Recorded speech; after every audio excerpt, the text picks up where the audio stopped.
Hi everybody, it's Keith from Jets PC. I wanted to do a quick video covering the desktop diagnostic service we offer here at Jets PC.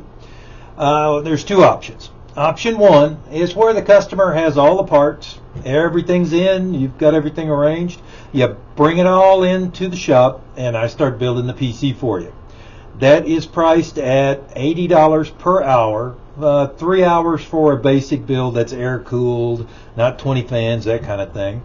If you have water cooling, add an hour, so it'd be 4 hours, so that'd be $320 plus tax. And you're going to need a valid Windows key for whatever version of Windows you want me to install on the PC you're having me build. If it's Linux, it's open source, that's another issue, or that's, you don't need a key.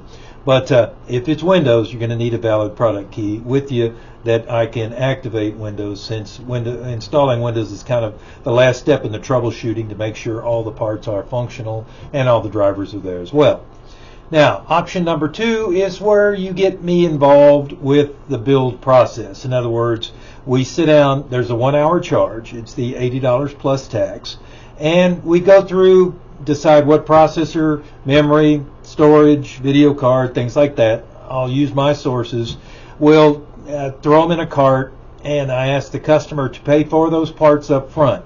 That way, when they come in, I can start the build process, and then the 3-4 hour charge comes into play as well, based on $80 per hour to get the PC completed. And again, with that one, you'll need a valid Windows product key as well for me to activate whichever version of Windows you'd like me to install as well. So I hope that explains the two options. And like I say, option two does have the $80 charge for a 1 hour consult to select the parts that are best compatible and get you the most bang for your buck as well. So I hope you entrust Jets PC with your next computer build. Come on by and see us. We're at 7543 Grissom Road, Suite 121, and winter hours are Tuesday through Saturday, 10 to 6. Thanks for checking out this video, and feel free to take a look at jetspc.com. Have a good day.